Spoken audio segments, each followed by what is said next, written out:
Good morning, sir. Good morning.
हाँ भाई, तो कल हम लोग जो है न्यूक्लियस के बारे में बातें कर रहे थे ना।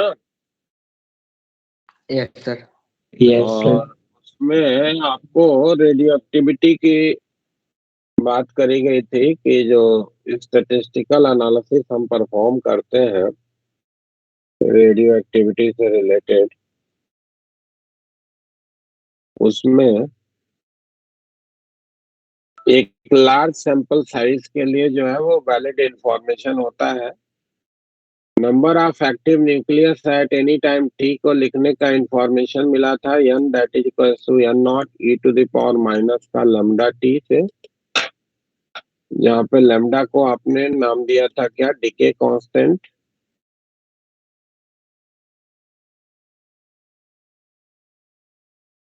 और एक्टिविटी जिसको हम लैम्डा इंटू n से लिखेंगे, जहाँ पे n जो है active nucleus at that time है, लैम्डा डीके कांस्टेंट है, और t इक्वल्स टू 0 पे अगर एक्टिविटी ए नॉट की हो तो एट एनी टाइम टी।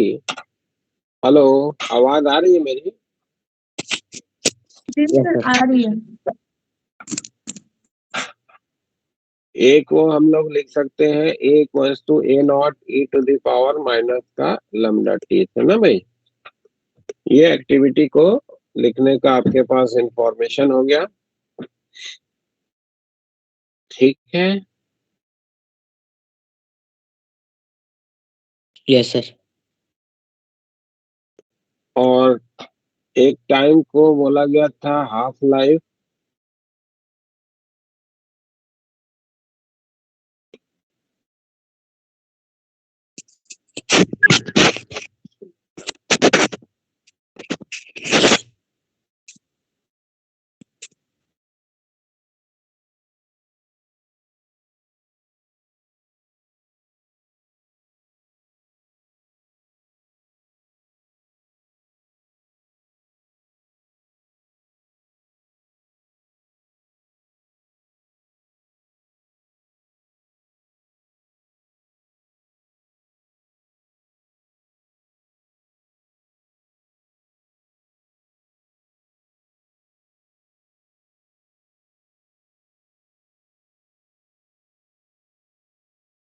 सही आया था।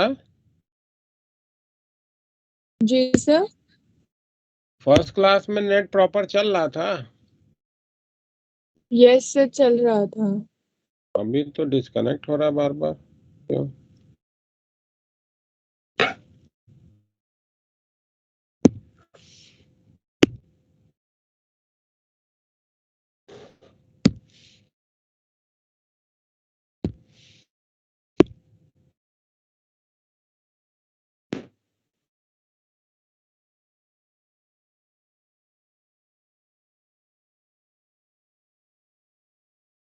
हाँ, तो हाफ लाइफ हम लोगों ने जो है वो डिफाइन करी थी हाफ लाइफ किसको कहते हैं भाई? वो टाइम ड्यूरेशन जिसके बाद एक्टिविटी जो हमारे सैंपल का है या एक्टिव न्यूक्लियस की जो संख्या है उस सैंपल में, वो इनिशियल एक्टिविटी की आधी हो जाए या इनिशियल एक्टिव न्यूक्लियस की संख्या के आधी हो जाए, उसको हाफ लाइफ कहा गया था ना। और टी यस हाफ लिखने का इंफॉर्मेशन बना था कि वो हम लोग लिख सकते हैं कितना भाई? ln 2 अपॉन लेमडा के रूप में। ठीक है,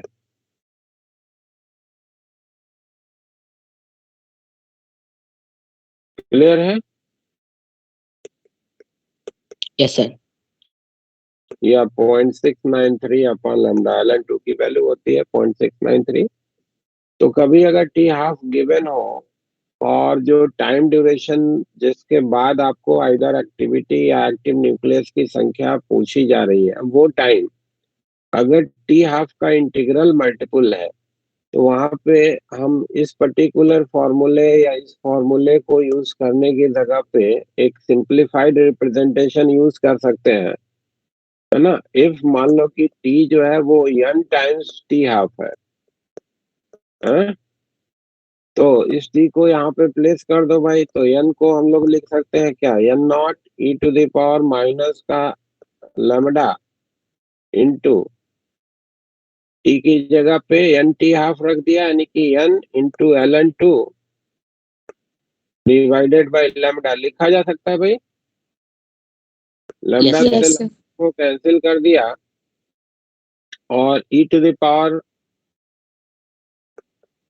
e⁻ का ln 2 पे पावर n हो गया, है ना।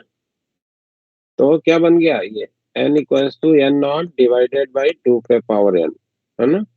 तो अगर कभी इंटीग्रल यस मल्टीपल दिया गया है टाइम और उस टाइम के बाद एक्टिव न्यूक्लियस की संख्या पूछी जा रही हो, तो कितना गुना है उसको अगर आप ऑब्जर्व कर लेते हैं टाइम टी हाफ का, तो डायरेक्टली आप इस फॉर्मूले को यूज करके number of active nucleus sample में क्या होगा और या उसी के करस्पॉन्डिंग एक्टिविटी क्या होगी, वो आप लिख सकते हो ना। a = a0/2 पे पावर n।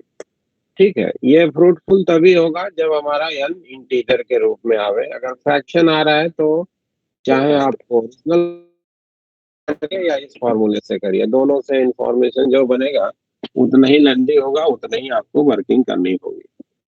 ठीक है ना, क्लियर है? Yes sir. एक यस और टाइम कभी कभी थ्योरेटिकल इंपॉर्टेंस का होता है, दैट इज द एवरेज या मीन लाइफ, है ना। वैसे इसका कोई फिजिकल मीनिंग नहीं है ना।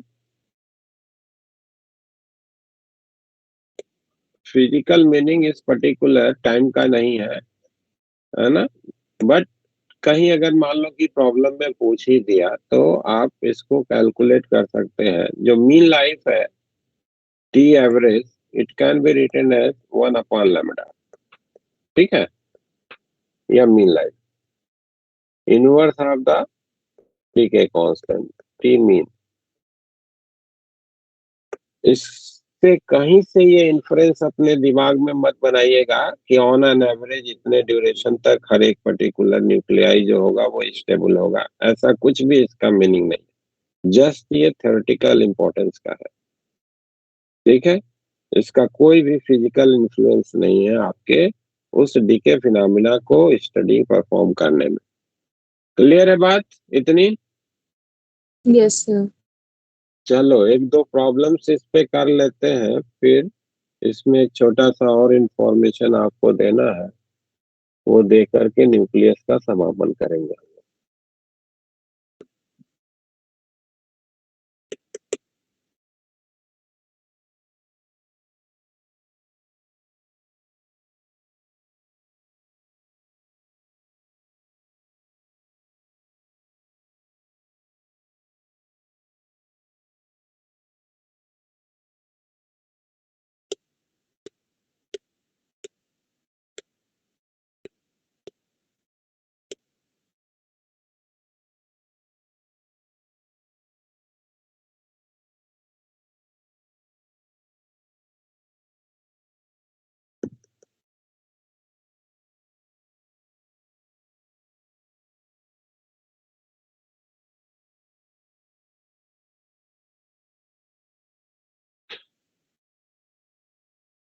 एक्सरे आ गया, न्यूक्लियस आ गया,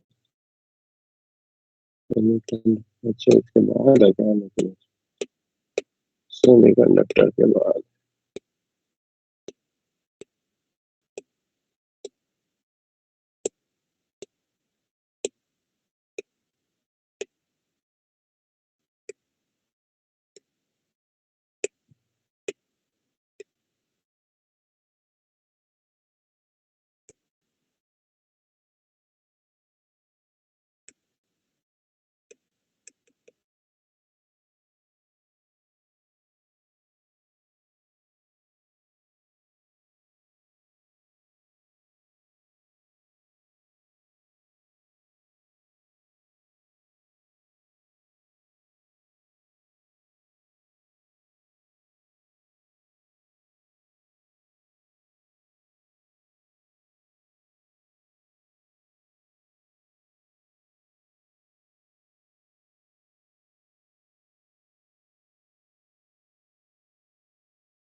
चलो इसमें से प्रॉब्लम्स करा जाए। पहले तो आ जाइए, इसी की बात कर लेते हैं।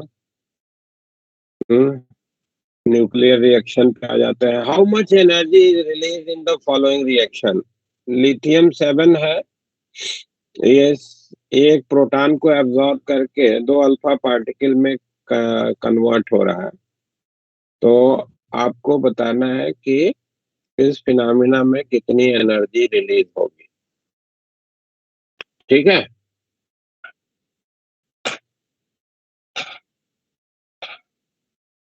प्रॉब्लम नंबर 4 दिख रहा है?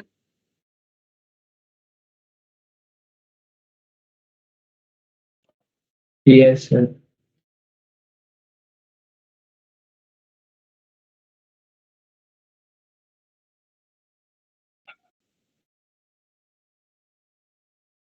इस प्रॉब्लम में बोला जा रहा है कि 3Li7 जब ये एक प्रोटॉन को एब्जॉर्ब करता है तो 2He4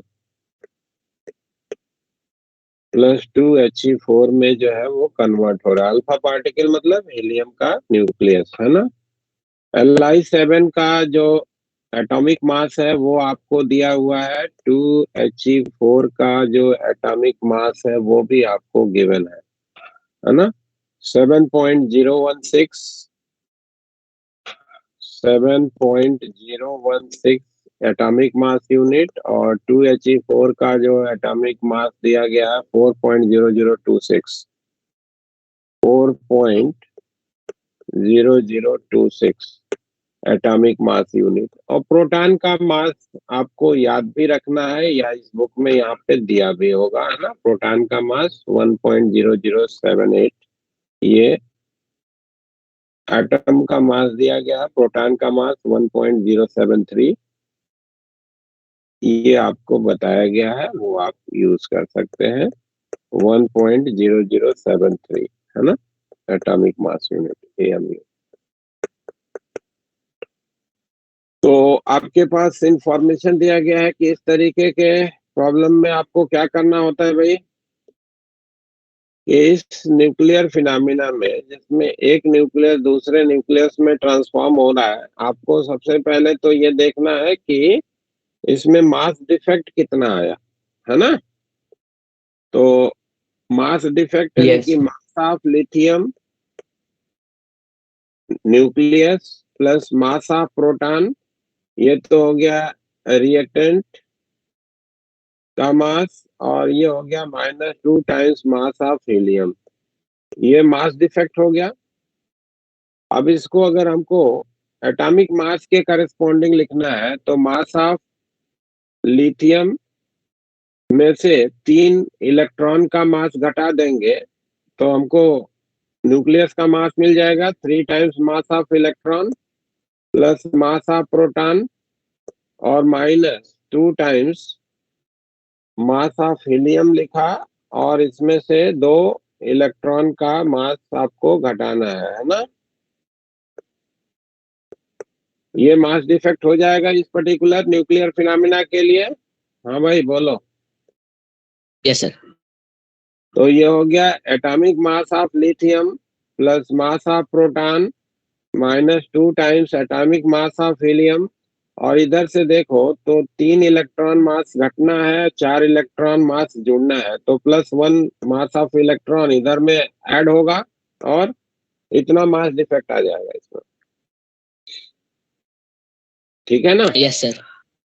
और इसमें एनर्जी कितनी इवॉल्व होगी वो लिखना है, तो डेल्टा एम जो आपने एटॉमिक मास यूनिट में अगर लिखी है तो 931.5 इतना मेगा इलेक्ट्रॉन वोल्ट की एनर्जी इस पर्टिकुलर न्यूक्लियर फिनोमिना में इवॉल्व होगी। ये आपके पास इंफॉर्मेशन हो गया, है ना? अब इधर से देखो तो ये मास ऑफ लिथियम है 7.016 plus mass of proton 1.0073 minus 2 times 4.0026 plus mass of electron को हम बाहर से लिख लेते हैं ना, ये इंटू 931.5 कर दें। आपको बोला है कि मास ऑफ इलेक्ट्रॉन वाला कैलकुलेशन इसमें मत करिए, हाँ उसको अलग से लिख लीजिए, ज्यादा बेहतर है ना? 931.5 और मास ऑफ इलेक्ट्रॉन कितने एनर्जी के इक्विवेलेंट होता है भाई? 0.51 के ना, मेगा इलेक्ट्रॉन वोल्ट के। Hello, yes sir.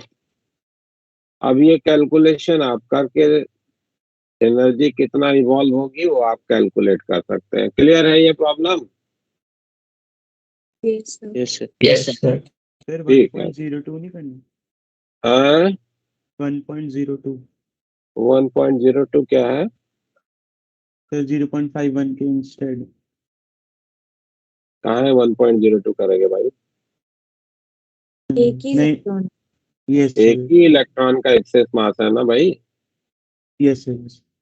तो एक इलेक्ट्रॉन का जो मास है वो इक्विवेलेंट होता है 510 किलो इलेक्ट्रॉन वोल्ट के ना, तो मेगा में लिखोगे तो 0.51 मेगा इलेक्ट्रॉन वोल्ट ही तो लिखोगे ना। अच्छा, कल वाले से कल में 1.01 किया था इसलिए कर रहे हो क्या? तो वहां पे 2 मास का इलेक्ट्रॉन आया था ना, 2 मास यस सर। इलेक्ट्रॉन आया था, 2 टाइम्स आ रहा था इसलिए लिखा था। Yes sir.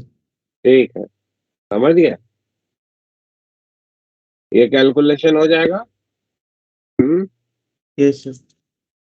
चलिए एक और इसी तरीके का कर लेते हैं, फिर दूसरे रेडियो एक्टिविटी पे चलते हैं।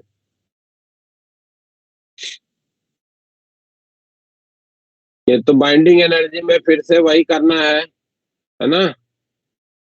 बाइंडिंग एनर्जी में क्या करेंगे? प्रोटॉन का मास लिखेंगे और न्यूट्रॉन का मास लिखेंगे, है ना? और उसमें से इतना घटा देंगे तो ये मास डिफेक्ट मिल जाएगा और मल्टीप्लाइड बाय 931.5 कर देंगे। ये एक यस सर। फिनोमिना पे आ जाइए, इस पे आते हैं। Potassium 40, question number 14। Potassium 40 can decay in 3 modes. It can decay by beta negative, beta positive or electron capture. तीनों तरीके से इसका डिके पॉसिबल है, ऐसा आपको बोला जा रहा है ना? Right the equation showing the end product, find the Q value for each of the 3 cases, atomic mass of argon, potassium, calcium are this and this respectively.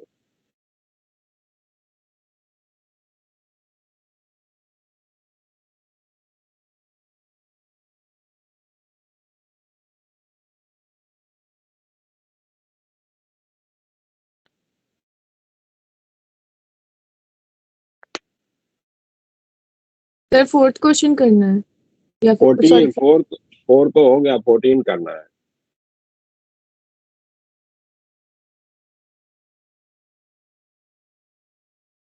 Question में क्या कहा जा रहा है कि 19 के 40 ये 3 तरीके से डिके कर सकता है, एक बीटा निगेटिव डिके, एक बीटा पॉजिटिव डिके और तीसरा है इलेक्ट्रॉन कैप्चर, है ना?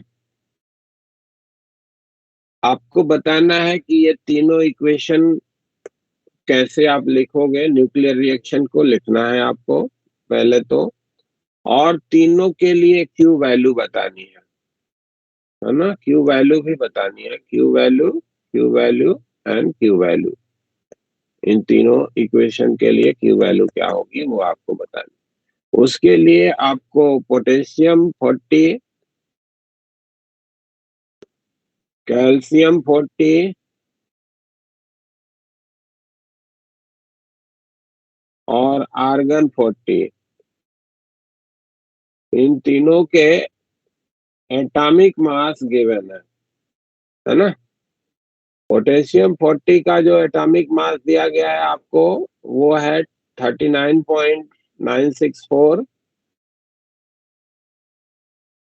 ये दिया गया है 39.964।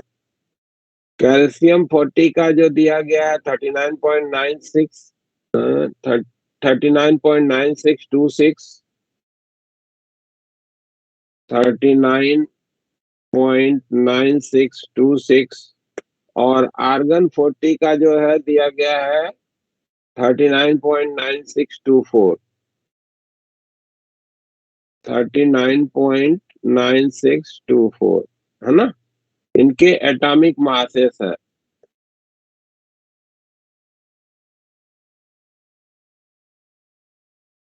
तो आपको बताना है कि ये तीनों डिफरेंट टाइप का जो डिके होगा उसमें एंड प्रोडक्ट क्या होएगा, यानी कि इक्वेशन आपको लिखना है और फिर क्यू वैल्यू भी बतानी है तीनों इक्वेशन के लिए।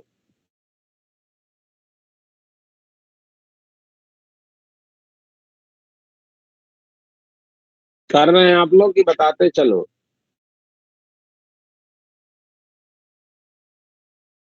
कर हेलो, रहे हैं। आवाज। अच्छा,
कोई एक मिला?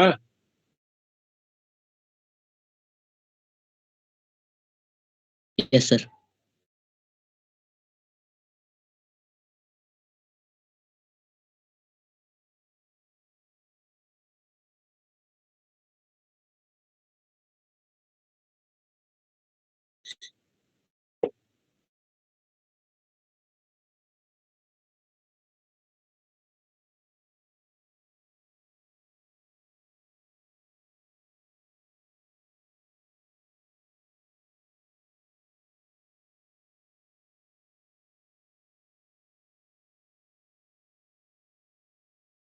बोलो आंसर देखो।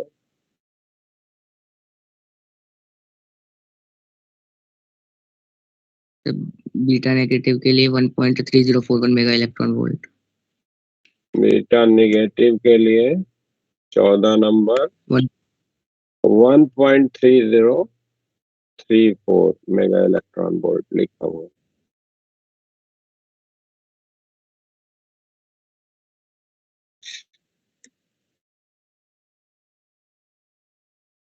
तो आपके पास इंफॉर्मेशन क्या है कि बीटा निगेटिव डीके में क्या होता है भाई? बीटा निगेटिव की पहले बात कर लेते हैं।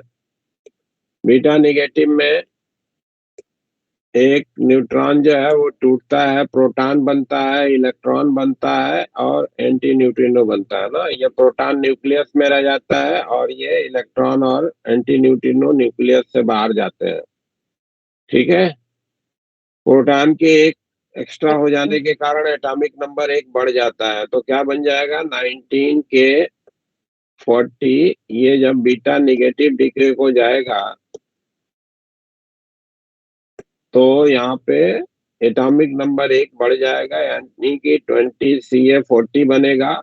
एक इलेक्ट्रॉन बाहर जाएगा और एक एंटी न्यूट्रिनो बाहर जाएगा। ठीक है ना, ये इसका रिएक्शन हो जाएगा। और इसके लिए क्यू वैल्यू आपके पास नोन इंफॉर्मेशन है कि क्यू वैल्यू क्या लिखोगे भाई? Atomic mass of potassium minus atomic mass of calcium multiplied by 931.5, यही होता है ना?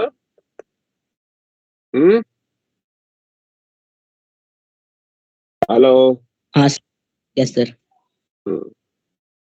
तो इसमें आप वैल्यू रख दीजिए। एटॉमिक मास ऑफ पोटेशियम भी दिया है 39.964 माइनस कैल्शियम का है 39.9626 मल्टीप्लाइड बाई 931.45। ये mega electron volt. This will be the amount of energy evolve.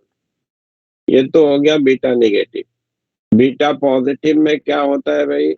Beta positive में आपके पास नोन इंफॉर्मेशन है कि प्रोटॉन टूटता है और एक न्यूट्रॉन, एक पॉजिट्रॉन और एक न्यूट्रिनो बनता है ना। ये पॉजिट्रॉन और न्यूट्रिनो न्यूक्लियस से बाहर जाते हैं, ये न्यूक्लियस के अंदर रह जाता है ना। यानी कि एटॉमिक नंबर में 1 की कमी हो जाती है। तो 19 के 40 जब बीटा पॉजिटिव डीके को जाएगा, 19 के 40 बीटा पॉजिटिव डीके को जाएगा तो क्या बनेगा? आर्गन बनेगा 18Ar40 बनेगा, एक पॉजिट्रॉन निकलेगा और एक न्यूट्रिनो निकलेगा, है ना। ये इक्वेशन हो गया। और इसमें आपको मालूम है कि जो क्यू वैल्यू है वो लिखी जाती है mass of potassium minus mass of argon. Atomic mass के करस्पॉन्डिंग लिख रहे हैं, मल्टीप्लाइड बाय 931.5 माइनस का 1.01, है ना।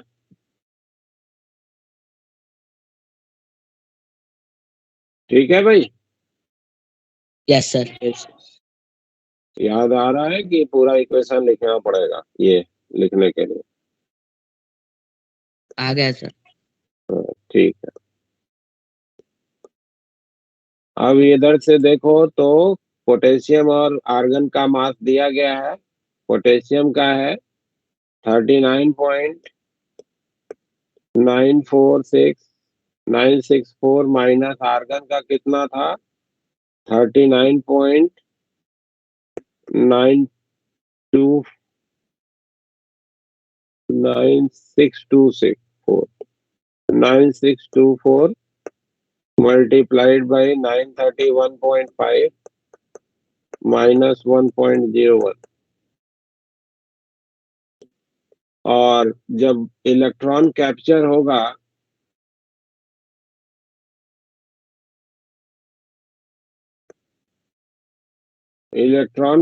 होगा तो उस केस में आपको मालूम है कि 19 के 40 प्लस एक इलेक्ट्रॉन ये बन जाएगा, एक इलेक्ट्रॉन इससे आके जुड़ गया तो आर्गन बन गया 18Ar40, है ना।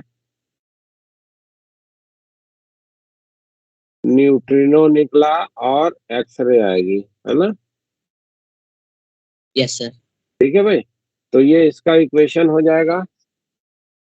और इसमें अगर आपको लिखना है तो क्यू वैल्यू हो जाएगी कितना, 39.964 minus 39.9624 multiplied by 931.5। This will be the Q value. अब ये देखिए तो इसमें आपको क्या दिख रहा है कि इन तीनों में सबसे ज्यादा एनर्जी किसमें इवॉल्व हो रही है। तीनों को अगर कैलकुलेट करेंगे तो तीनों में सबसे ज्यादा एनर्जी किसमें आपको दिख रही है, थर्ड वाले में, इलेक्ट्रॉन कैप्चर। कैप्चर में। Yes sir.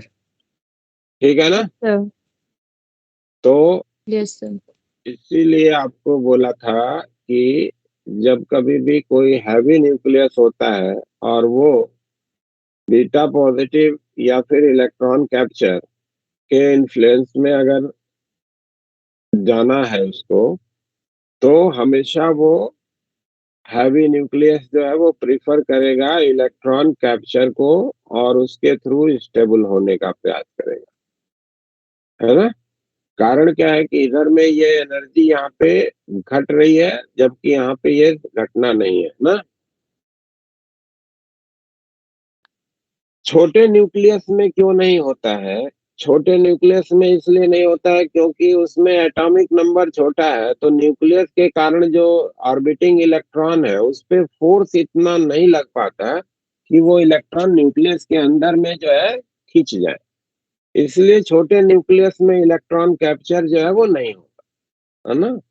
लेकिन जो बड़े न्यूक्लियस है उनमें जो है जब कभी भी बीटा पॉजिटिव और इलेक्ट्रॉन कैप्चर की संभावना बनेगी तो इलेक्ट्रॉन कैप्चर ही ज्यादातर एग्जिस्टेंस में आता है। ठीक है भाई, ये रियलिस्टिक डाटा भी है इसलिए ये बता रहा हूँ। ठीक है, क्लियर है। Yes yes sir. तो बड़े न्यूक्लियस जी में सर। अगर इलेक्ट्रॉन कैप्चर की संभावना बन रही है तो बीटा पॉजिटिव की जगह पे वो इलेक्ट्रॉन कैप्चर के द्वारा ही स्टेबल होने का प्रयास करेगा। ये जरा 20 नंबर देखिए तो, the half life of gold 198 is 2.7 days. Find the activity of the sample containing 1 microgram of gold 98 198. What will be the activity after 7 days? Take the atomic weight of AU 198 to be 198.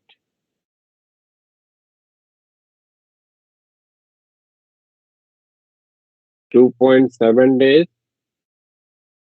और 1 microgram. ये आपको problem में इसमें बोला जा रहा है कि गोल्ड 198 ये रेडियो एक्टिव है जिसका टी हाफ के लिए इंफॉर्मेशन दिया गया कि 2.7 डेज का है।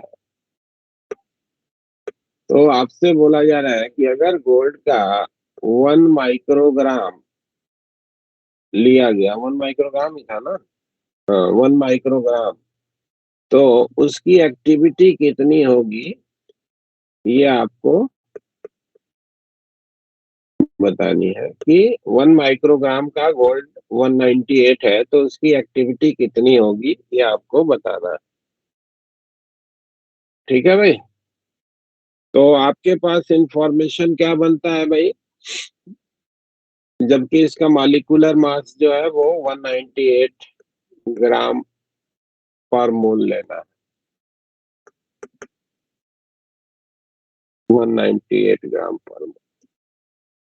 ठीक है, तो ऐसे जो प्रॉब्लम है उसमें आपको तो पहले यही देखना होगा कि इस पर्टिकुलर सैंपल में कितने हमारे न्यूक्लियस का अपीयरेंस हो रहा है ना, और वो सारे हमारे एक्टिव न्यूक्लियस होंगे, मल्टीप्लाइड बाई लैम्डा कर देंगे, that will give you the activity at that time, है ना। Yes sir. तो अगर m मास है गोल्ड का तो उसमें कितने मोल्स होंगे, नंबर ऑफ मोल्स अगर ये लिखना चाहोगे तो m divided by molecular mass लिखा जाएगा, mass divided by molecular mass number of mole हो जाएगा।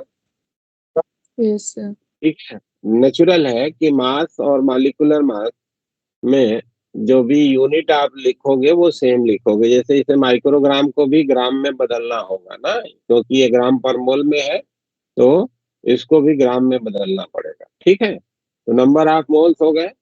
एक मोल में कितने एटम होते हैं भाई,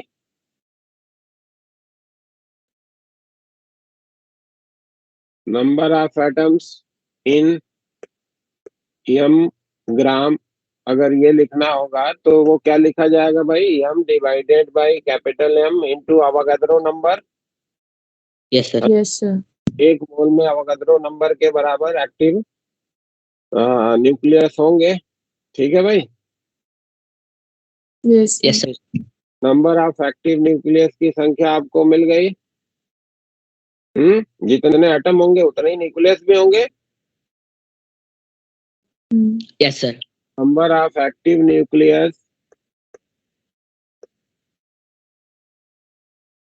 ये क्या हो गया, m divided by capital M into a not.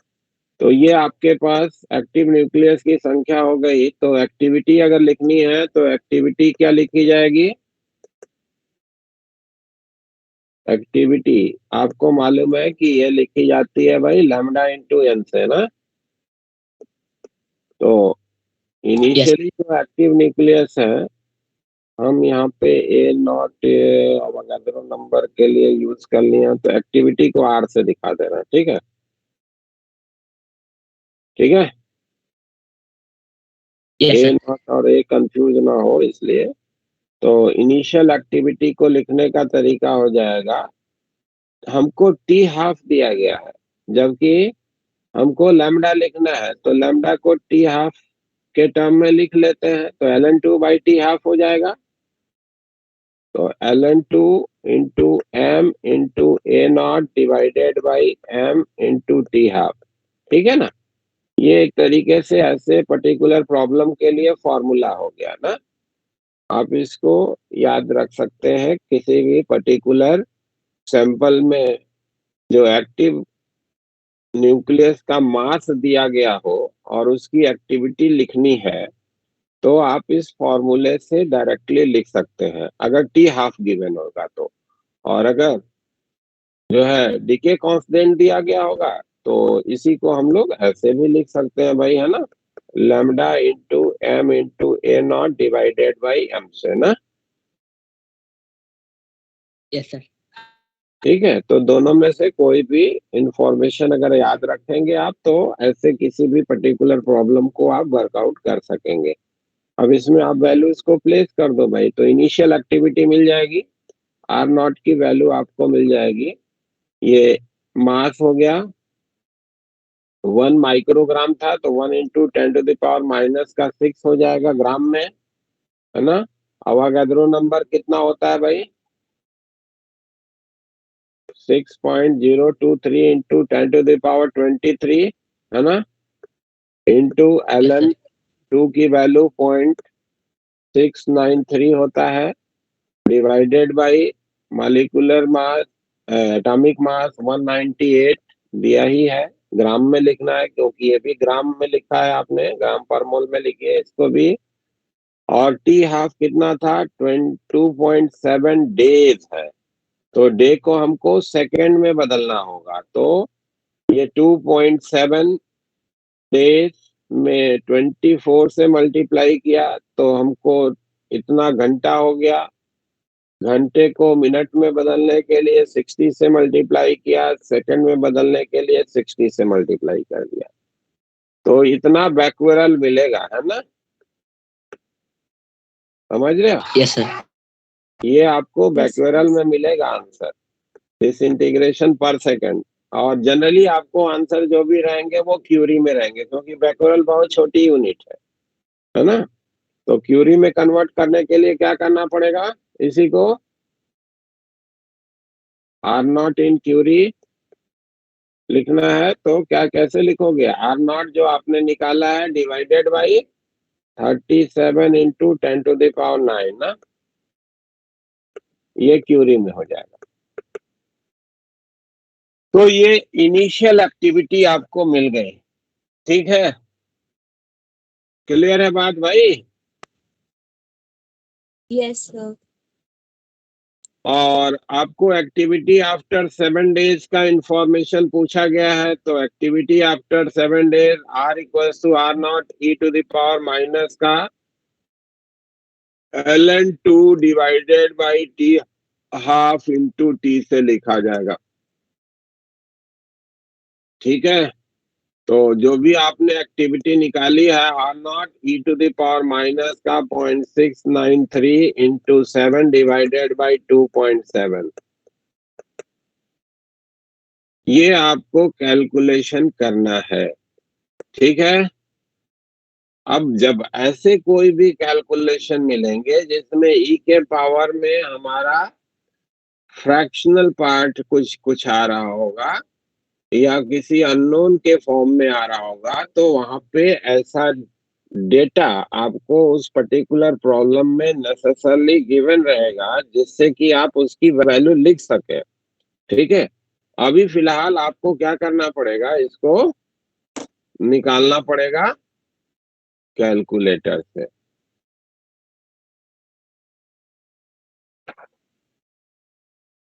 समझ में आ गया ऐसे प्रॉब्लम को कैसे वर्कआउट करना है? Yes sir. कैलकुलेशन करूं Yes, कि sir. छोड़ दो? कैलकुलेटर लगाऊं? Yes, नहीं sir. सर। करना है कि आप कर लोगे फिर आगे? सर कर कर लेंगे। लेंगे सर। ओके, चलो अगले प्रॉब्लम पे चलते हैं।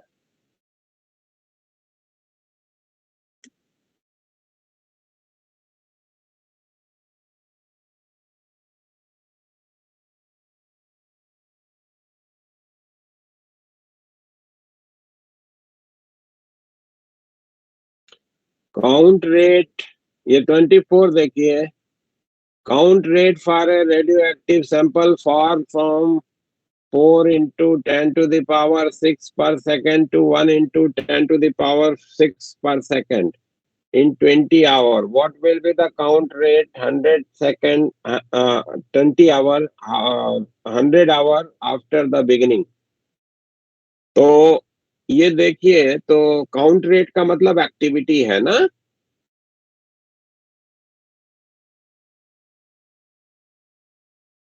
हेलो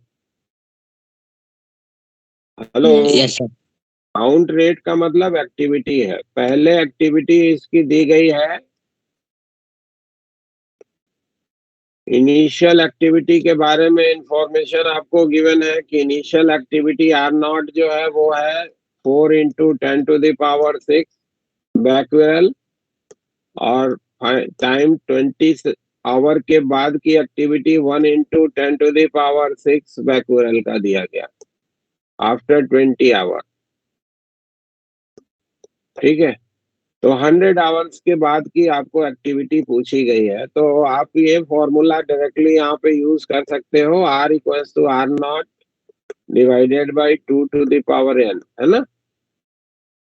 तो 2 पे पावर n के लिए इंफॉर्मेशन आपको बन गया आर नॉट बाई आर लिखा जाएगा, दैट इज 4, n की वैल्यू 2 हो गई ना, यानी कि टी हाफ के लिए इंफॉर्मेशन क्या हो गया? 10 आवर्स,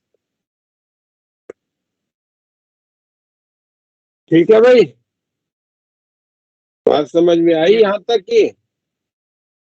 हाँ सर। Yes, sir. तो 10 आवर हो गया ये आपका टी हाफ की वैल्यू। तो 100 आवर्स में कितना 10 टी हाफ होगा? तो नया जो नंबर हो जाएगा वो 100 divided by 10, that is 10 n1 की वैल्यू। तो एक्टिविटी आफ्टर 100 आवर्स अगर आपको लिखना है तो ये लिखा जाएगा 4 इंटू 10⁶ डिवाइडेड बाई 2 पे पावर 10।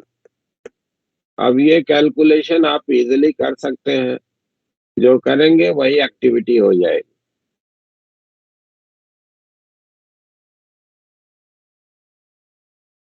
क्लियर है ये प्रॉब्लम? Yes sir. चलो एक करते हैं ऐसा जिसमें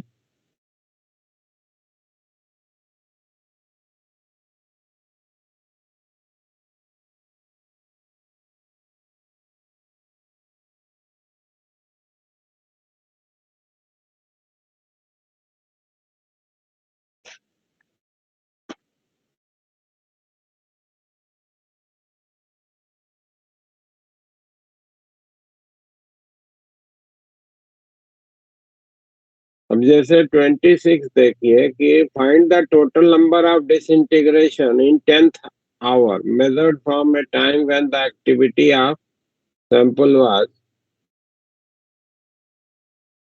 1 क्यूरी।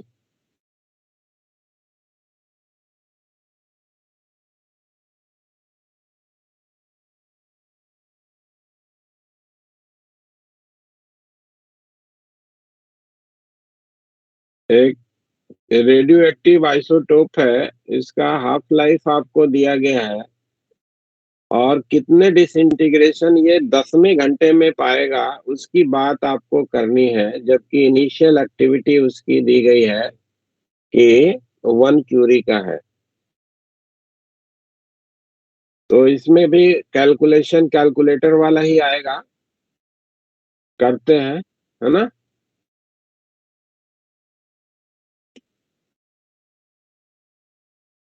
टी हाफ के लिए इंफॉर्मेशन दिया गया। टी हाफ ये आपको दिया गया 10 आवर का R नॉट 1 क्यूरी का है ना?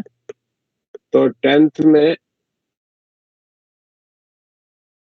डिसइंटीग्रेशन कितना होगा ये आपको जज करना है। क्लियर है ये प्रॉब्लम? Yes sir. तो इनिशियल एक्टिविटी आपको दिया गया है, तो इनिशियली इसमें एक्टिव न्यूक्लियस कितने हैं वो अगर लिखना है तो R not equal to lambda into n not से लिखा जाएगा। तो एन नॉट की वैल्यू आपको हो जाएगी R not by lambda.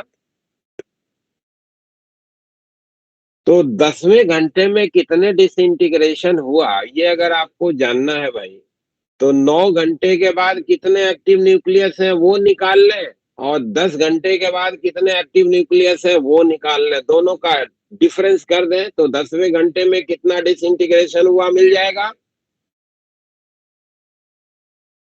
Yes sir. तो n equals to n not e to the power minus का लैम्डा टी लिखा जाता है भाई ना। तो 9 आवर के बाद एक्टिव न्यूक्लियस अगर लिखना है तो n not e to the power minus का लैम्डा इंटू T1 लिख दिया इसको, और 10 के बाद अगर लिखना है तो n not e to the power minus का लैम्डा T2 लिख दिया। घटा देते हैं इसको,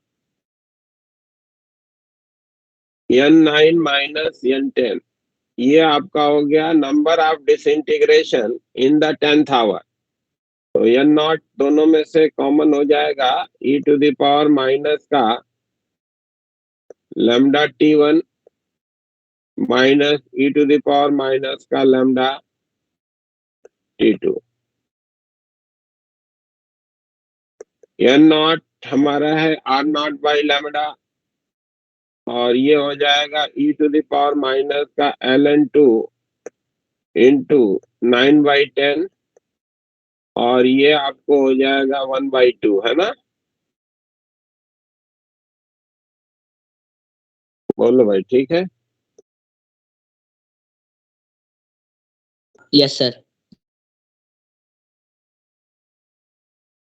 आर नॉट की जगह पे 1 क्यूरी दिया गया है, तो 37 गीगा बेकुरल होता है, 37 इंटू 10⁹ और लेमडा की जगह पे हम लोग यहाँ पे प्लेस कर दें ln2 यानी कि 0.693 डिवाइडेड बाई टी हाफ जो कि 10 घंटे का है, तो ये हो जाएगा 10 इंटू 60 इंटू 60, है ना?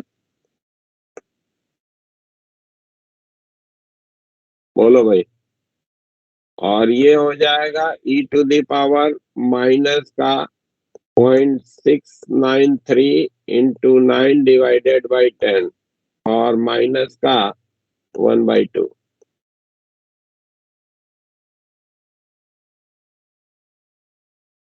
इसकी वैल्यू आपको चाहिए, वो कैलकुलेटर से हम लोग इधर से निकाल सकते हैं। Yes sir. सर एग्जाम में भी कैलकुलेटर देते हैं? नहीं नहीं नहीं, एग्जाम में आपको ऐसा इंफॉर्मेशन रहेगा क्वेश्चन में जिससे आप इसकी वैल्यू लिख सकें, अगर ऐसा प्रॉब्लम आया तो। ठीक है ना? ओके। ऐसा इंफॉर्मेशन आप पे रहेगा, या तो एलन के फॉर्म में दिया रहेगा, या एग्जैक्टली यही ई के पावर का ही रिप्रेजेंटेशन दे देगा, या 1/e के पावर का रिप्रेजेंटेशन दे देगा। वो वैल्यू आपको गिवन रहेगी जब भी ऐसे प्रॉब्लम आएंगे तो। या फिर इसको T1 T2 में ही पूछ लेगा, जिसमें आपको कैलकुलेटर अलाउड नहीं है ना, तो वहां पे ऐसे प्रॉब्लम में आपको रहेगा इंफॉर्मेशन जहां से कि आप कैलकुलेट कर सकते हैं। बट प्रॉब्लम को कैसे वर्कआउट करना है उसके लिए मैं तरीका आपको बता रहा ओके सर। हूँ।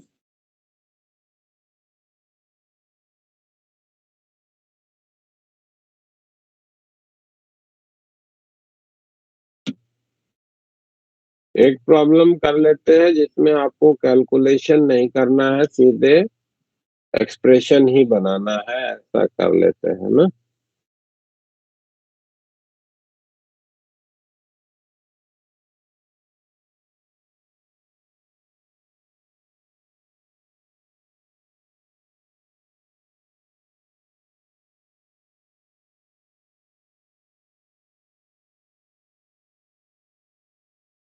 39 करो तो जरा।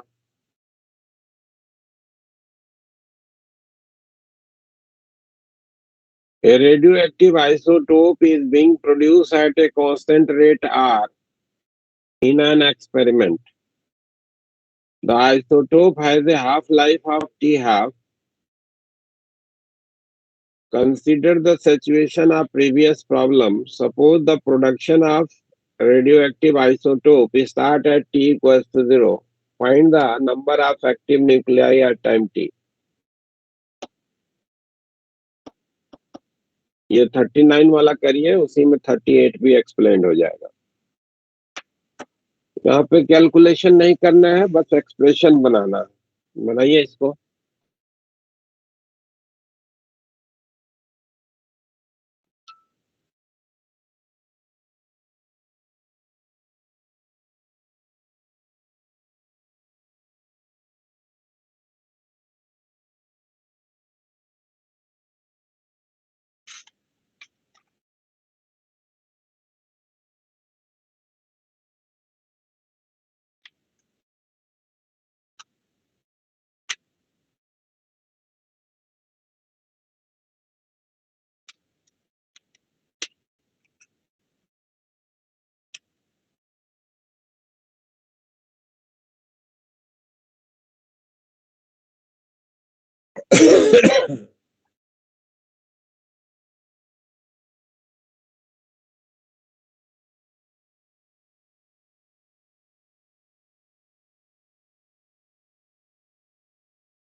बना?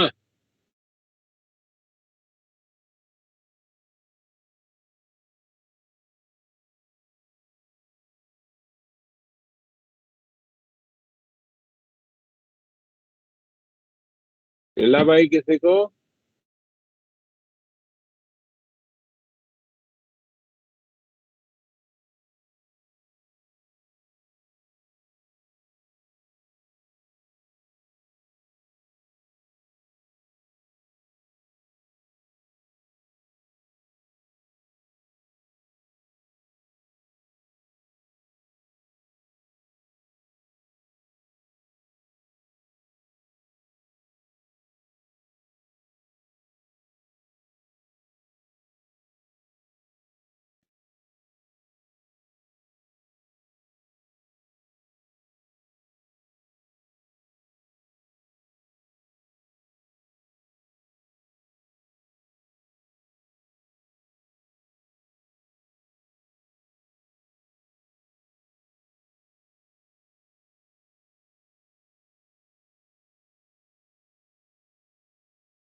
मिला किसी को?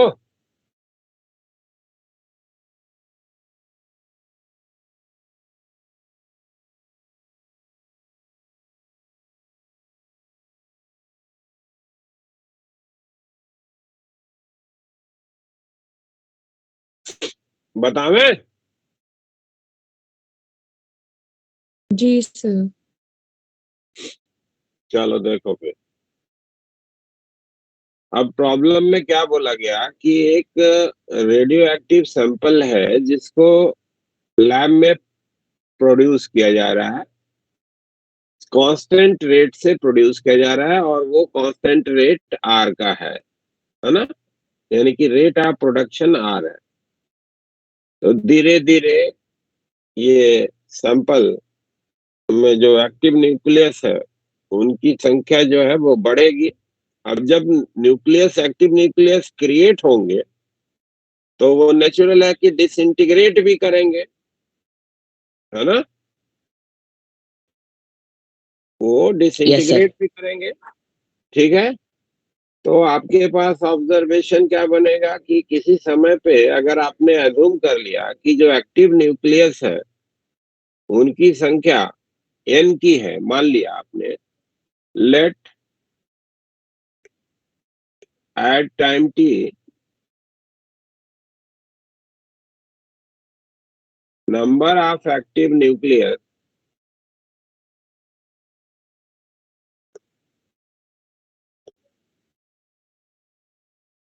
in sample, ये n का है। n जो है वो एक्टिव न्यूक्लियस की संख्या हो गई, जिसके बारे में इसी n के बारे में बताना है।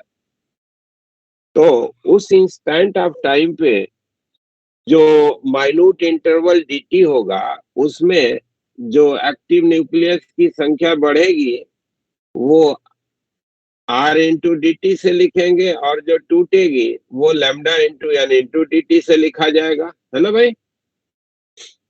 Yes sir. तो फर्दर इन टाइम dt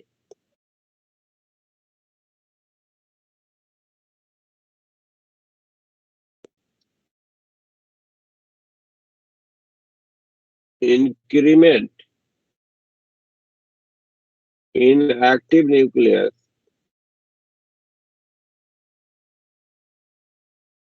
ये अगर आपसे पूछता है तो वो जो संख्या बढ़ेगी dn वो लिखा जाएगा जितना प्रोड्यूस हुआ dt टाइम में r dt, और जितना टूट गया dt टाइम में लैम्डा इंटू एन dt, उन दोनों का जो है डिफरेंस लिखा जाएगा ना भाई?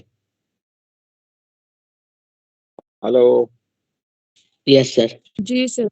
अब इसको जो है वेरिएबल को सेपरेट कर लो और प्रॉपर लिमिट लगा के इंटीग्रेट कर लो। तो dn अपॉन r माइनस का lambda n that is equal to dt लिख सकते हैं। इसको इंटीग्रेट कर दीजिए at t equals to 0। Sample में एक्टिव न्यूक्लियस 0 था, जस्ट प्रोडक्शन शुरू किया था, तो n की वैल्यू 0 एट टाइम t आपकी n हो गई, है ना। ये हमारा लिमिट ऑफ इंटीग्रेशन हो जाएगा इस एक्सप्रेशन का। जी सर। अब इसका इंटीग्रेशन क्या हो जाएगा भाई, ln r minus lambda n divided by minus का लैम्डा, इसका इंटीग्रेशन है, यस सर। जिसकी लिमिट हो जाएगी 0 से n की। और इधर में आपका t हो गया इंटीग्रेशन विथ लिमिट। ये माइनस लैम्डा इधर भेज देते हैं, तो ये हो जाएगा ln, अपर लिमिट प्लेस करेंगे तो r माइनस का लैम्डा n और माइनस का ln r, ये इक्वल हो जाएगा माइनस का लैम्डा t। लिखा जाएगा यस सर। या इसको आप लिख सकते हैं ln r माइनस का लैम्डा n डिवीजन में r that is equals to minus का लैम्डा t, या r माइनस का lambda n upon r that is equals to e to the power minus का लैम्डा t, या en के बारे में इंफॉर्मेशन हो जाएगा कि ये लिखा जाएगा ये इधर, तो r by lambda 1 minus e to the power minus का lambda t. This will be the number of active nucleus at time t. अब lambda तो दिया नहीं था, t हाफ दिया था, तो t हाफ के टर्म में लिख लो इसको t हाफ के टर्म में लिखना होगा, तो n हो जाएगा r डिवीजन में ln2 और t हाफ ऊपर आ जाएगा और 1 माइनस का e to the power minus का ln2 into t into ln2 upon t half. ये हमारा आंसर हो जाएगा, number of active nucleus at time t जो होगा सैंपल में, that will be given by this expression. ठीक है।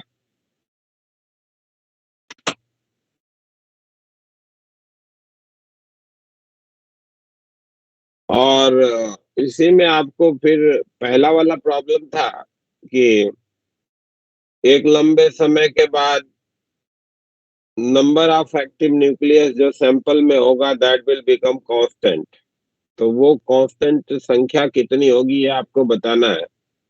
तो आपके पास उस प्रॉब्लम को करने का, या यहाँ तक कर लिए हैं तो यहाँ से भी आंसर कर सकते हैं उस प्रॉब्लम को करने का इंफॉर्मेशन क्या बनेगा भाई, कि एक तरफ से आप एक्टिव न्यूक्लियस को प्रोड्यूस कर रहे हैं और दूसरे तरफ से जो है एक्टिव न्यूक्लियस टूटते जा रहा है। तो जब रेट ऑफ प्रोडक्शन और रेट ऑफ डिसइंटीग्रेशन बराबर हो जाएगा जिस इंस्टेंट ऑफ टाइम पे, हाँ, उस टाइम के बाद आपको मिलेगा कि जो एक्टिव न्यूक्लियस होंगे उस सैंपल में दे विल बिकम कांस्टेंट, है ना। Yes sir. तो रेट ऑफ प्रोडक्शन था r और rate of disintegration lambda into n से लिखा जाता है भाई। तो जिस समय n की वैल्यू किसके बराबर हो जाएगी, n की वैल्यू r बाई लैम्डा के बराबर हो जाएगी, उस समय जो नंबर ऑफ एक्टिव न्यूक्लियस होंगे वो हमारे सैंपल में कांस्टेंट हो जाएंगे। यानी कि लैम्डा की वैल्यू रख दो तो r डिवीजन में ln2 इंटू t हाफ। यहां से भी आप देखिए कि जब ये टर्म 0 हो जाएगा तो n की वैल्यू कांस्टेंट हो जाएगी, और ये कब होगा, theoretically it will be at t equals to infinity. Yes sir. t की वैल्यू इंफिनिटी पे हो जाएगा ये सिचुएशन, जब ये टर्म आपका जो है वो 0 हो जाएगा। तो एक बहुत समय के बाद number of active nucleus in sample जो होगा दैट विल बिकम कांस्टेंट, और वो हो जाएगा, यहाँ से भी आपको दिख रहा है कि r बाई लैम्डा जो आपने यहाँ पे जज करा था। Rate of production and rate of disintegration जब इक्वल हो जाएंगे at that time active nucleus in the sample will become constant. ठीक है? Yes, sir.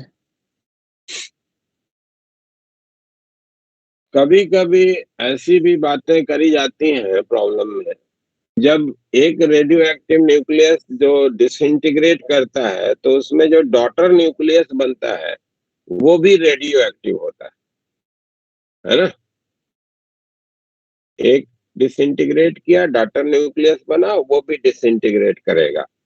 दोनों के डीके कांस्टेंट के बारे में इंफॉर्मेशन गिवन रहती है। तो एक सिचुएशन की बात करते हैं जब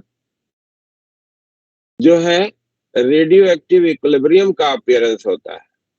तो रेडियो एक्टिव इक्विलिब्रियम का मतलब हो गया कि जब rate of disintegration of the parent nuclei और rate of disintegration of daughter nuclei जब सेम हो जाएंगे तो उसको आप कहेंगे रेडियो एक्टिव इक्विलिब्रियम, है ना?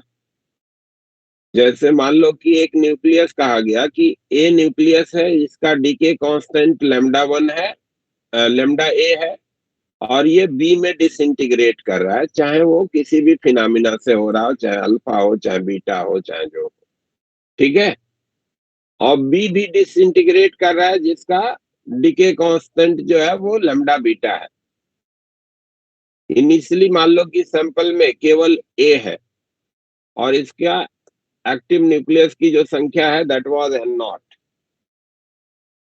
तो धीरे धीरे जो डिसइंटीग्रेट होकर के ए बी में कन्वर्ट होगा तो ए का जो एक्टिव न्यूक्लियाई होगी उसकी संख्या घटेगी और बी के एक्टिव न्यूक्लियाई की संख्या बढ़ेगी ना भाई?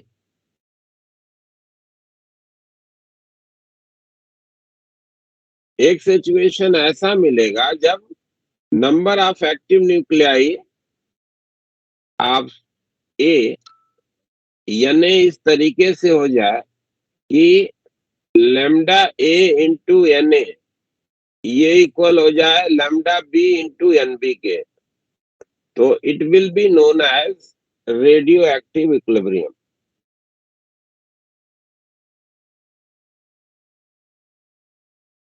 ठीक है?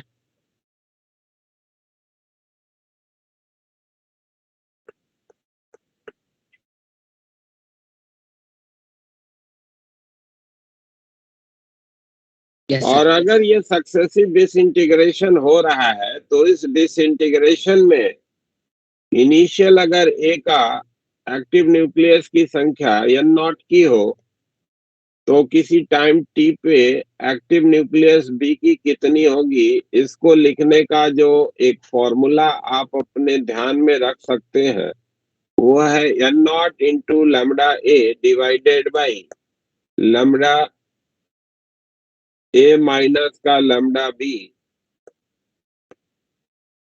ई टू द पावर माइनस का lambda B t minus e to the power minus का लैम्डा ए टी, है ना? ये आप टाइम टी पे number of active nuclei B के कितने होंगे इसको अपने ध्यान में रख सकते हैं।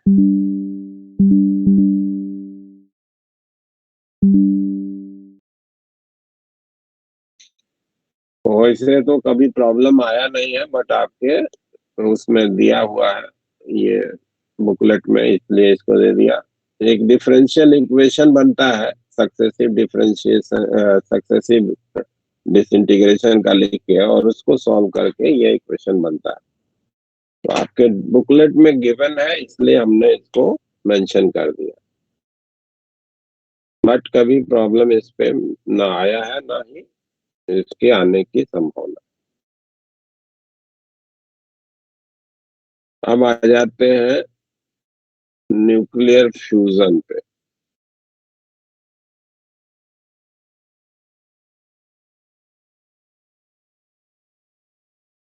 न्यूक्लियर फिशन पहले बात कर लेते हैं फिर न्यूक्लियर फ्यूजन।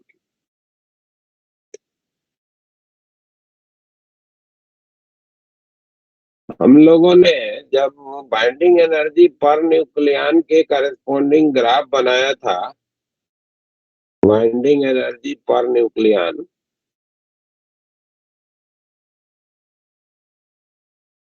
और मास नंबर के बीच में, तो हमको ग्राफ कुछ इस तरीके से बना हुआ ऑब्जर्व हुआ था। ठीक है ना भाई? जिसमें यस सर।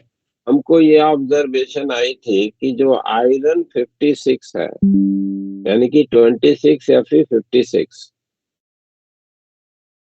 26 या फिर 56, ये जो है, इसके लिए बाइंडिंग एनर्जी पर न्यूक्लियन जो मिलता है that is the maximum, and जिसके लिए बाइंडिंग एनर्जी पर न्यूक्लियन सबसे ज्यादा है, उस पर्टिकुलर न्यूक्लियस को तोड़ना उतना ही जो है वो मुश्किल होगा। ठीक है ना? अगर आप यस बहुत सर। हैवी न्यूक्लियस की तरफ जा रहे हैं, मान लो कि इधर कोई एक न्यूक्लियस है जिसका मास नंबर बड़ा है ना, और एनी हाउ अगर ये न्यूक्लियस जो है मिडिल ऑर्डर के दो न्यूक्लियस में अगर टूटता है, हाँ,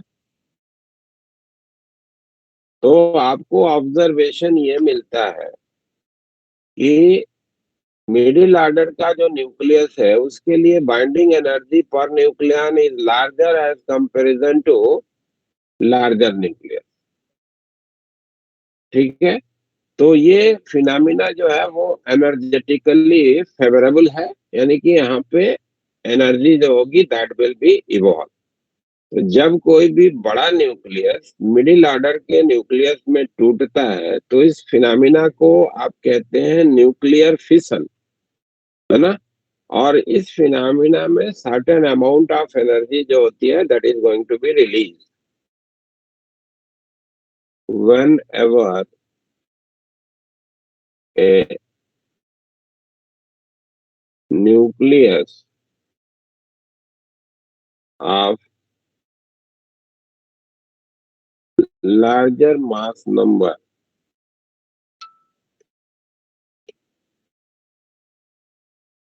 disintegrate into middle order nucleus.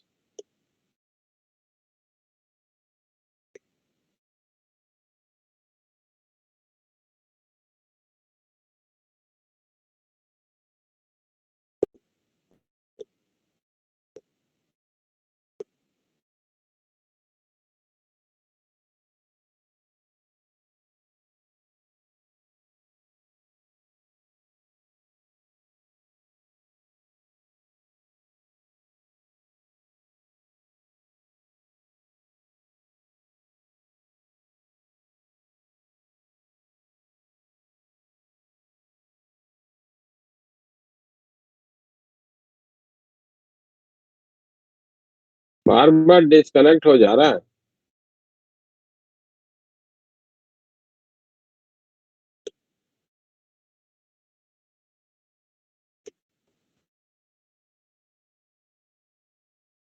तो जब कभी भी कोई बड़ा न्यूक्लियस मिडिल ऑर्डर के न्यूक्लियस में टूटा, हेलो, हाँ अभी तो हो गया लॉगिन ना, देखो आवाज आ रही है मेरी? यस सर, आ रही है। डिस्कनेक्ट हो जा रहा है, कुछ नेट में प्रॉब्लम है लग रहा है।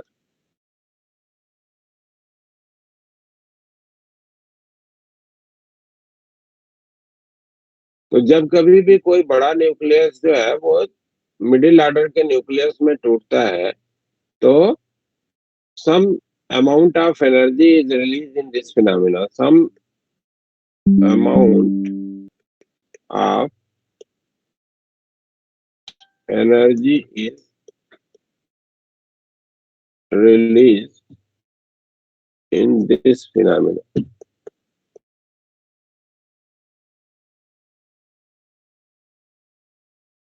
This phenomena is known as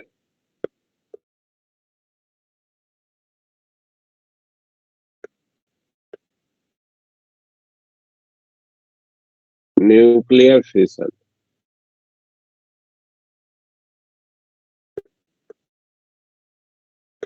ठीक है, ये जो न्यूक्लियर के फिशन की बात कर रहे हैं हम लोग, इसमें जितना सिंपल लग रहा है उतना सिंपल जो है वो फिनोमिना होती नहीं है। एक्चुअली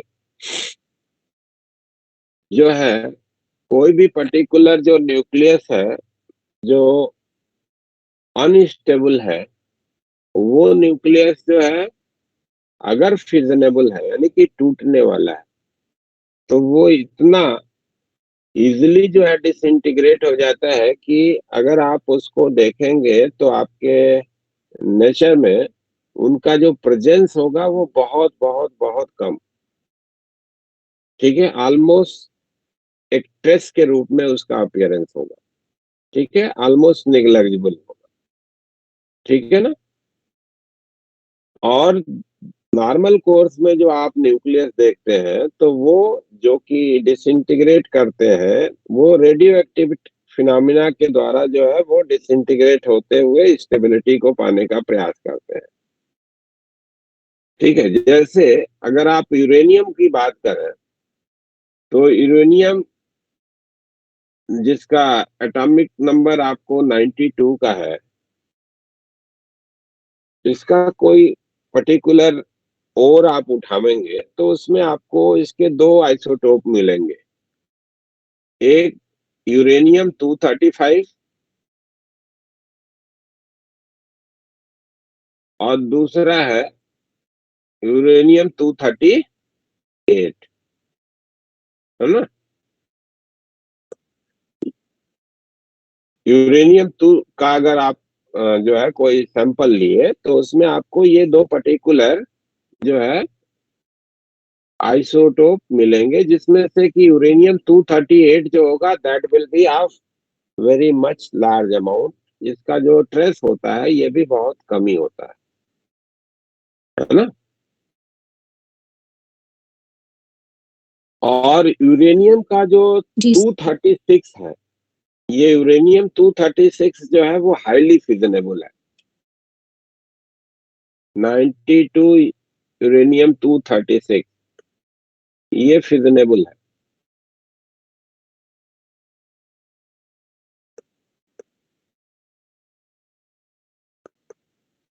फिजनेबल मटेरियल का मतलब क्या हो गया कि ये फिशन के द्वारा जो है वो स्टेबिलिटी को पाता है यूरेनियम 236, लेकिन नेचर में इसका जो है वो प्रेजेंस नहीं है, ठीक है भाई। क्योंकि शुरुआत में जब क्रिएट हुआ होगा तो मे बी कि सम यूरेनियम 236 होगा और वो सब जो है डिसइंटीग्रेट कर गए। इधर में लाइट चली गई है, आप लोगों को आवाज आ रही है क्या? और स्क्रीन भी दिख रहा है? यस यस सर, अभी तो आ रही है। तो इधर लाइट गॉन है, वीडियो नहीं आ रहा होगा मेरा ना, ठीक है। Yes sir. तो अगर आप यूरेनियम 235 पे न्यूट्रॉन को बम्बार्ड करावे और वो न्यूट्रॉन यूरेनियम 235 के द्वारा जो है अब्सॉर्ब कर लिया जाए, ठीक है ना, तो ये यूरेनियम 236 में कन्वर्ट हो जाएगा, यस सर।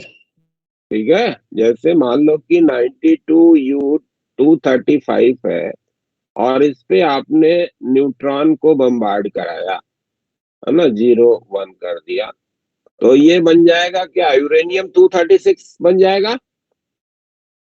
Yes sir. और ये यूरेनियम 236 जो है वो फिजनेबल मटेरियल है और ये डिफरेंट तरीके से फ्रेगमेंट करता है, जिसमें एक जो फ्रेगमेंट हम दिखा सकते हैं वो बेरियम और क्रिप्टॉन में टूटने का, है ना। तो बेरियम बना, क्रिप्टॉन बना, और इसके एटॉमिक नंबर और मास नंबर को लिख लेते हैं 56 144 और क्रिप्टॉन का हो गया 36 और कितना है भाई 89 प्लस यहाँ पे आपको 3 न्यूट्रॉन जो है वो निकलते हुए मिलेंगे। ये केवल एक वे ऑफ फ्रेगमेंटेशन हमने दिखाई है, ठीक है। जरूरी नहीं है कि यूरेनियम 236 हमेशा बेरियम और क्रिप्टॉन में ही टूटेगा, है ना। लेकिन अगर आप एक बड़े से सैंपल के करस्पॉन्डिंग आप ऑब्जर्वेशन करते हैं तो आपको मिलता क्या है कि जो 90 और 140 है उसके करस्पॉन्डिंग जो प्रोडक्शन का जो रेट है दैट इज वेरी हाई, है ना। आपको मिलता है कि अगर रेट ऑफ जो परसेंटेज यील्ड लिख लो, परसेंटेज यील्ड और इधर में मास नंबर के बीच में अगर आप ग्राफ बनाते हैं तो आपको मिलता है कि ज्यादातर जो परसेंटेज हमारा है वो corresponding to the 90 mass number और 140 के आसपास, इसी के आसपास के जो है वो ज्यादातर फ्रैगमेंट्स जो है वो आते हैं। जरूरी नहीं है कि हमेशा बेरियम और क्रिप्टॉन में ही टूटे। क्लियर है बात? Yes sir. हाँ, तो डिफरेंट जी टाइप के फ्रेगमेंटेशन सर। जो है वो पॉसिबल है, हाईली फिजनेबल है। किसमें टूटेगा ये इसके बारे में किसी को कोई जानकारी नहीं, बट अगर एक बड़े सैंपल के करस्पॉन्डिंग फ्रेगमेंटेशन को आप ऑब्जर्व कर रहे हैं तो आपको मिलेगा कि उसमें सबसे ज्यादा जो परसेंटेज होंगे उनके जो कि 90 और 140 के आसपास वाले होंगे, उनका जो आपको परसेंटेज अपीयरेंस मिलेगा उस फ्रेगमेंट में वो ज्यादा होगा। किसी पर्टिकुलर फिनोमिना में आपको मिलता है जैसे यहाँ पे 3 न्यूट्रॉन इमिट हो रहे हैं, किसी फिनोमिना में जो है वो 2 न्यूट्रॉन इमिट होंगे। जो एक्सेस इलेक्ट्रॉन न्यूट्रॉन होंगे they are going to be emitted independently, ठीक है ना। तो ऑन एन एवरेज अगर बात करें, on an average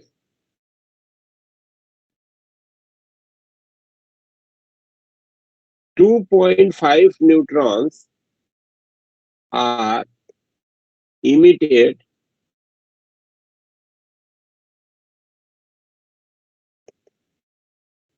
in this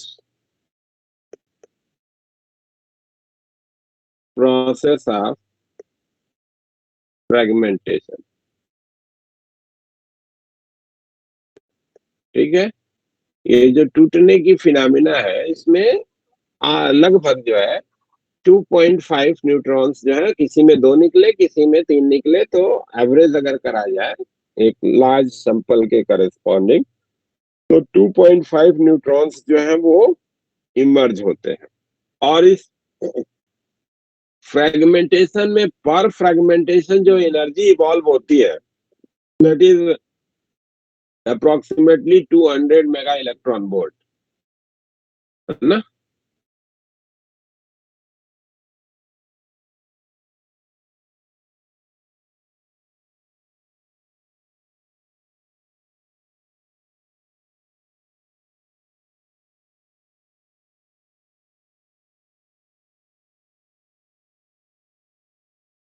to 200 mega electron volt की जो है वो एनर्जी जो है वो इवॉल्व होती है इस पर्टिकुलर फ्रेगमेंटेशन की फिनोमिना में, ठीक है भाई।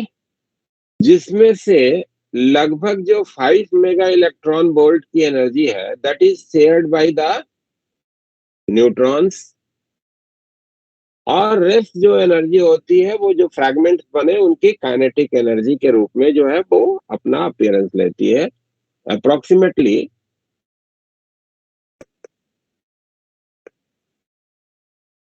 5 mega electron volt of energy is shared by neutrons. That means per neutron जो एनर्जी हो गई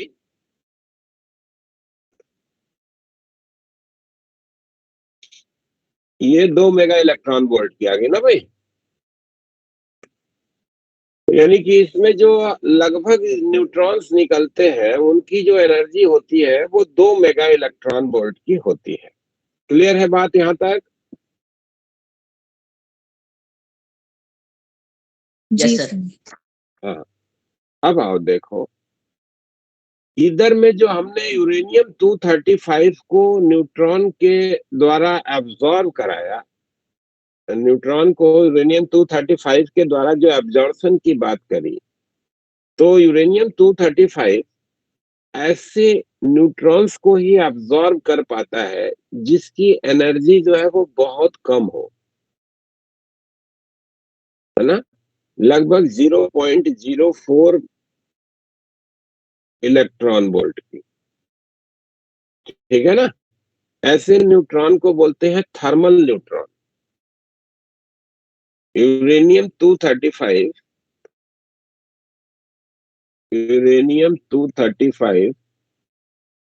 can absorb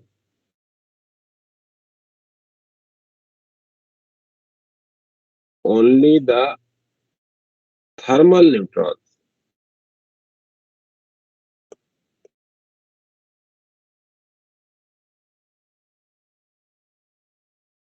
Having energy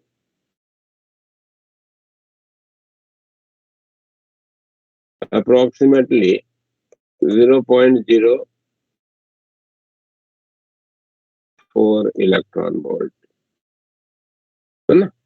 इस रेंज की जो एनर्जी है, उसी एनर्जी के न्यूट्रॉन को हमारा जो है यूरेनियम 235 जो है वो एब्जॉर्ब करने की कैपेबिलिटी रखता है। इससे ज्यादा एनर्जी का अगर न्यूट्रॉन है तो वो यूरेनियम 235 एब्जॉर्ब नहीं करता, ठीक है ना। Yes, sir. हेलो। और जो यूरेनियम 238 है, जो कि हमारे सैंपल में ज्यादा है जिसकी संख्या, है ना, ये जो है वो हाईली एनर्जेटिक न्यूट्रॉन को ज्यादा एब्जॉर्ब करता है। 238 जो है वो ऐसे न्यूट्रॉन्स को एब्जॉर्ब करता है जिनकी एनर्जी 100 इलेक्ट्रॉन वोल्ट या इसके आसपास की है, उसको ये एब्जॉर्ब करने की कैपेबिलिटी रखता है, ठीक है भाई। Yes, sir. तो मान लीजिए कि आपने एक पर्टिकुलर सैंपल लिया जिसमें हमारे यूरेनियम 238 भी है और यूरेनियम 235 भी है, और इसमें आपने एक बार यूरेनियम 238 फिजिबल नहीं है ना, ये बीटा डीके अल्फा डीके के द्वारा जो है वो स्टेबल होता है, वो फिजिबल नहीं है, ठीक है। और इसमें आपने बम्बार्ड कराया ऐसे न्यूट्रॉन का जो कि थर्मल न्यूट्रॉन है, और मान लो कि आपने ऐसा अज्यूम कर लिया कि that particular neutron is going to be absorbed by uranium 235, वो यूरेनियम 235 से एब्जॉर्ब हो गया, तो वो फ्रेगमेंट करेगा और उस फ्रेगमेंटेशन में हमको न्यूट्रॉन्स मिल रहे हैं, लगभग 2.5 न्यूट्रॉन, है ना। लेकिन आपके पास दिक्कत क्या है कि ये पर्टिकुलर जो न्यूट्रॉन्स हैं वो हमारे हाईली एनर्जेटिक है, ये न्यूट्रॉन फर्दर फिर से यूरेनियम 235 से जो है वो एब्जॉर्ब नहीं होंगे, ठीक है। तो मान लो कि आपने कोई एक ऐसा अरेंजमेंट बना दिया आपने उस पर्टिकुलर डिजाइनिंग में, जिसमें कि ये जो न्यूट्रॉन्स यहाँ पे क्रिएट हो रहे हैं वो न्यूट्रॉन फर्दर यूरेनियम 235 को एक्सपोजर पाने के पहले दूसरे और एलिमेंट से कोलाइड करते हुए थर्मल न्यूट्रॉन की कैटेगरी में आ जाए, तो then they are going to be absorbed by uranium 235। Yes, sir. ठीक है। अगर आपने ऐसा एक अरेंजमेंट एक डिजाइनिंग कर ली जिसमें क्या हुआ कि जो एक फ्रेगमेंटेशन में 2.5 न्यूट्रॉन निकले, वो न्यूट्रॉन्स जो है वो दूसरे एलिमेंट से कोलाइड करते हुए थर्मल न्यूट्रॉन की कैटेगरी में चले जाएं, और जब थर्मल न्यूट्रॉन की कैटेगरी में वो पहुंच रहे हैं उसी समय उनको एक्सपोजर मिल रहा है यूरेनियम 235 का, ठीक है, तो उसके द्वारा वो एब्जॉर्ब हो जाएंगे। Yes, sir. और जब उसके द्वारा एब्जॉर्ब होंगे तो फिर से वो यूरेनियम 235 टूटेगा और हर एक फ्रेगमेंटेशन में फिर से 2.5 न्यूट्रॉन निकलेंगे, ठीक है।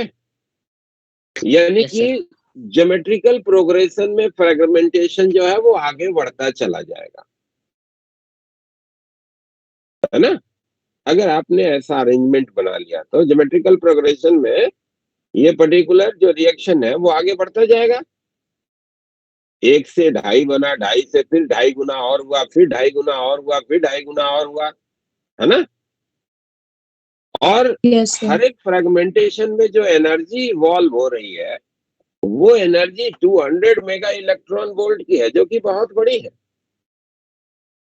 तो इस तरीके से जो इस पर्टिकुलर फिनोमिना में एनर्जी इवॉल्व होगी वो एक छोटे से ड्यूरेशन में बड़े अमाउंट की एनर्जी इवॉल्व होगी, and that energy can be utilised for the purpose of destruction,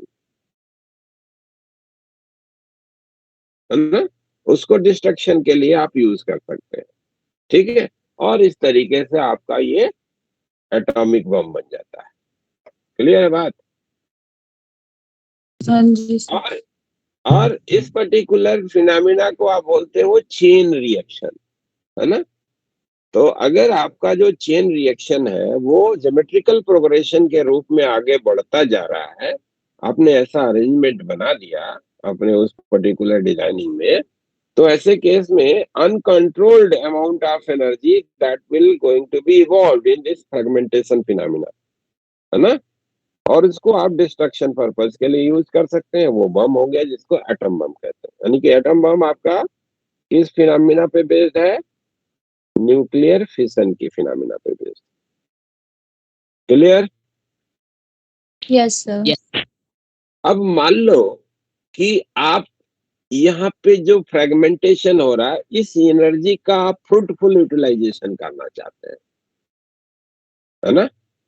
इसका आप फ्रूटफुल यूटिलाइजेशन करना चाहते हैं तो आप तो चाहोगे कि एनर्जी धीरे धीरे रिलीज हो, इतनी एनर्जी रिलीज हो जिसको हम एक बार यूज कर लें, फिर आगे एनर्जी रिलीज हो उसको यूज करें, फिर आगे एनर्जी रिलीज हो उसको हम यूज करें, हैं? Yes, sir. अगर इसका हम कंट्रोल्ड वे में यूज करना चाहते हैं, फ्रूटफुल यूटिलाइजेशन करना चाहते हैं, तो हमारा ये जो चेन रिएक्शन बना, ये चेन रिएक्शन जो होना चाहिए वो सिंपल वे में आगे बढ़ना चाहिए, ज्योमेट्रिकल प्रोग्रेशन उसका नहीं होना चाहिए, है ना। Yes, तो sir. अगर मान लीजिए कि हमने ऐसा अपना अरेंजमेंट बनाया कि एक जो फ्रेगमेंटेशन हो रहा है जिसमें यूरेनियम 235 फ्रेगमेंट किया, उसने एनर्जी रिलीज करी 200 मेगा इलेक्ट्रॉन वोल्ट की, और उस फ्रेगमेंटेशन में जो 2.5 न्यूट्रॉन्स निकले उसमें से 1.5 न्यूट्रॉन जो है वो या तो उस रीजन जहां पे हमने फिजनेबल मटेरियल को रखा है वहां से बाहर निकल जाए, ठीक है।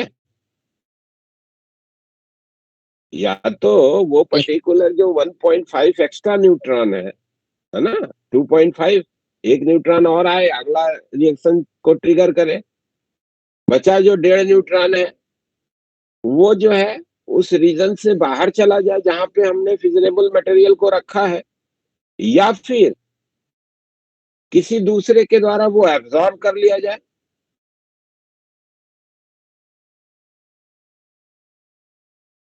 Yes, sir. और जो बचा हुआ एक है वो थर्मल न्यूट्रॉन की कैटेगरी में जाए। Yes, sir.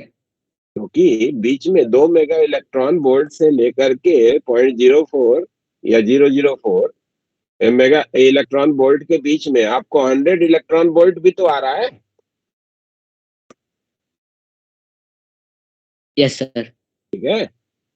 तो वो हमारे यूरेनियम 238 से अब्जॉर्ब ना हो, ठीक है, एक हमारा सस्टेन करता रहे, कंजिक्यूटिव कोलिजन वो करता रहे, और उस कोलिजन में वो अपनी एनर्जी को लूज करता रहे, ठीक है। जब वो थर्मल न्यूट्रॉन की कैटेगरी में आवे तो उसको एक्सपोजर मिले यूरेनियम 235 का, जिससे कि वो एब्जॉर्ब हो जाए।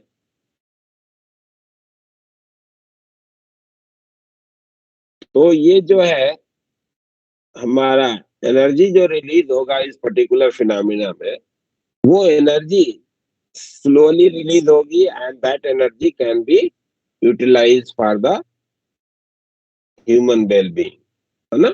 और यही आपका न्यूक्लियर रिएक्टर में होता है। न्यूक्लियर रिएक्टर में क्या करते हैं, सस्टेन्ड चेन रिएक्शन होता है, लेकिन वो कंट्रोल्ड होता है ना। न्यूक्लियर रिएक्शन तो सस्टेन करता है, ऐसा नहीं है कि हर एक बार आपको ट्रिगर कराना है। एक बार आपने न्यूक्लियर रिएक्शन को स्टार्ट करा दिया, ठीक है, देन वो अपने आप आगे चलता रहेगा, ठीक है।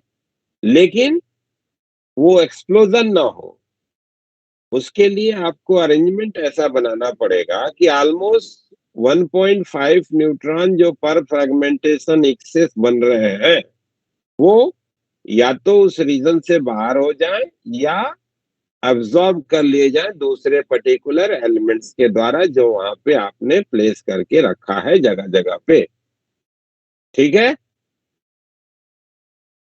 और साथ में न्यूट्रॉन जो है during the process of collision अपनी एनर्जी को लूज करते हुए थर्मल न्यूट्रॉन की कैटेगरी में भी जाए, एक्सपोजर यूरेनियम 235 का मिलने से पहले, ठीक है भाई।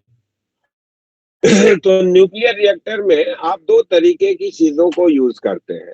एक को आप बोलते हो कंट्रोल रॉड। कंट्रोल रॉड वो पर्टिकुलर मटेरियल का बना हुआ रॉड जगह जगह पे न्यूक्लियर रिएक्टर में लगा होता है,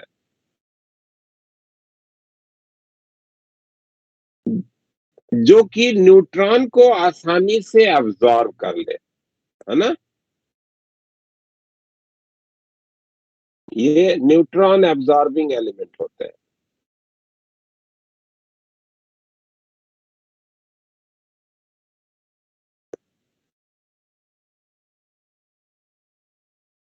ठीक है। तो न्यूक्लियर रिएक्टर में जो है वो जगह जगह पे बेरिलियम जो है वो न्यूट्रॉन को बड़े आसानी से एब्सॉर्ब करता है, ठीक है। तो बेरिलियम के रॉड्स लगे होते हैं जिसको आप कंट्रोल रॉड कहते हैं।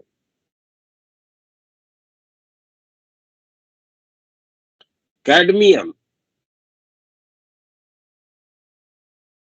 इसकी भी न्यूट्रॉन की एब्सॉर्बिंग कैपेबिलिटी बहुत अच्छी होती है। कैडमियम हो गया, बेरिलियम हो गया, इसका न्यूट्रॉन एब्सॉर्बिंग कैपेबिलिटी जो है वो बहुत अच्छी है। तो कैडमियम के, बेरिलियम के जो है वो जगह जगह पे रॉड्स जो है वो अपने न्यूक्लियर रिएक्टर में जो है वो अप्लाइड होता है, ठीक है। और दूसरा एक चीज और यूज करते हैं जिसको बोलते हैं मॉडरेटर।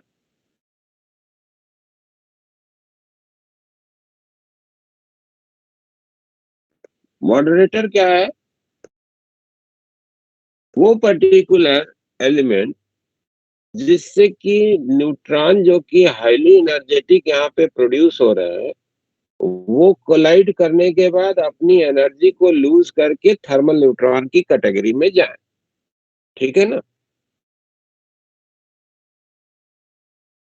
आपके पास इंफॉर्मेशन है कि अगर दो पार्टिकल का आपस में कोलिजन होता है तो उस कोलिजन में जो एनर्जेटिक पार्टिकल है वो अपनी एनर्जी ज्यादा से ज्यादा ट्रांसफर उसको करता है जिसका मास उसके आसपास का हो, है ना। जिसका मास जो है उसके आसपास का हो उसको वो आसानी से जो है वो अपनी एनर्जी जो है वो ट्रांसफर करता है, ठीक है। तो अगर आप देखेंगे तो मॉडरेटर के रूप में आपका जो बेस्ट सुटेबल मटेरियल हो गया वो तो पानी हो गया, क्योंकि उसमें हाइड्रोजन है ना। वाटर वो जो है वो अच्छा एक मॉडरेटर है, H2O। लेकिन वाटर के साथ दिक्कत क्या है कि हाइड्रोजन जो है वो न्यूट्रॉन को एब्जॉर्ब भी बहुत करता है, ठीक है। तो वो मॉडरेट करने के साथ साथ वो एब्जॉर्ब भी करता है। तो जनरली वाटर ना यूज करके वहां पे हैवी वाटर यूज करते हैं, है ना। वाटर भी एक अच्छा मॉडरेटर है। वाटर हो गया, हैवी वाटर हो गया, कार्बन हो गया, ये सब जो है वो अच्छे मॉडरेटर हैं। जनरली जो है वो हैवी वाटर मतलब ड्यूटेरियम ऑक्साइड ना। Yes sir. कार्बन में ग्रेफाइट हो गया, कार्बन मतलब ग्रेफाइट की बात कर रहा हूँ, है ना। ग्रेफाइट ये हमारा जो है वो मॉडरेटर की तरीके से यूज किया जाता है। क्लियर है बात। तो जो न्यूक्लियर रिएक्टर है उसमें दो चीजें स्पेसिफिकली आपको ध्यान में रखनी है। एक तो कंट्रोल रॉड, जिसका मोटिव क्या है, जो ज्यादा नंबर ऑफ न्यूट्रॉन्स प्रोड्यूस हो रहे हैं इस पर्टिकुलर फ्रेगमेंटेशन की फिनोमिना में, उनको एब्जॉर्ब करना, जिससे कि हमारा जो चेन रिएक्शन है वो एक्सपोनेंशियली ग्रो ना करे, ठीक है, सस्टेन्ड ग्रोथ हो उसका। और मॉडरेटर जिसका मोटिव है एनर्जेटिक न्यूट्रॉन को जो है कोलिजन के द्वारा उसकी एनर्जी को घटाना, जिसके इन्फ्लुएंस में कि वो थर्मल न्यूट्रॉन की कैटेगरी में जा सके। ठीक है भाई। Yes sir. तो जब आप इसका कंट्रोल्ड यूज करते हैं तो वो न्यूक्लियर रिएक्टर हो जाता है, और जब आप इसका अनकंट्रोल्ड यूज करते हैं तो वो डिस्ट्रक्शन के लिए यूज हो गया, वो बम हो गया।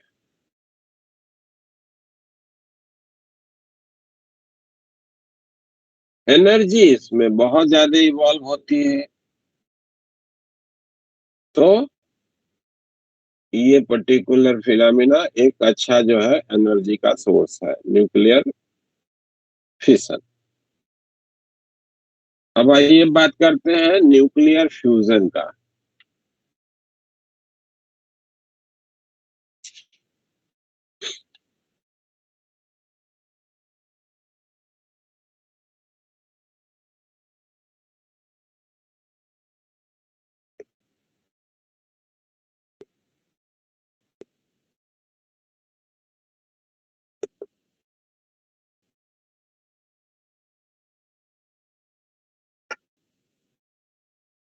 जब छोटे छोटे न्यूक्लियस है उनको अगर आप एनी हाउ एक दूसरे में फ्यूज करा दें और बड़ा न्यूक्लियस बने, तो वो भी आपको दिखेगा कि that particular phenomena will be energetically favourable, और वहां पे भी जो है यस एनर्जी इवॉल्व होगी, है ना। क्योंकि आपको मिलता है कि छोटे वाले न्यूक्लियस के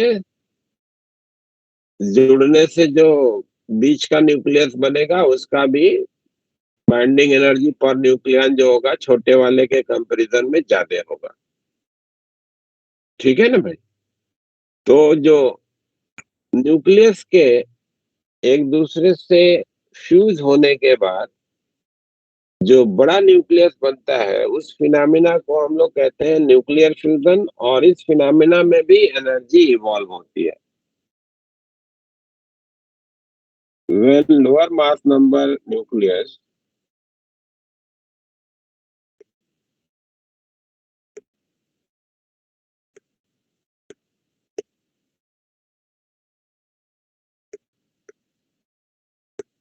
fuse to form a large nucleus,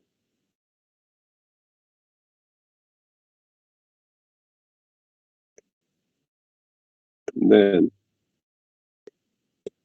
in this phenomena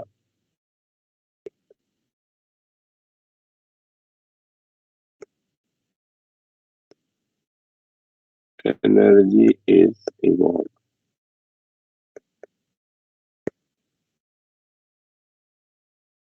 This is known as nuclear fusion. इस फिनोमिना को न्यूक्लियर फ्यूजन के रूप में आप रिकॉग्नाइज करते हो।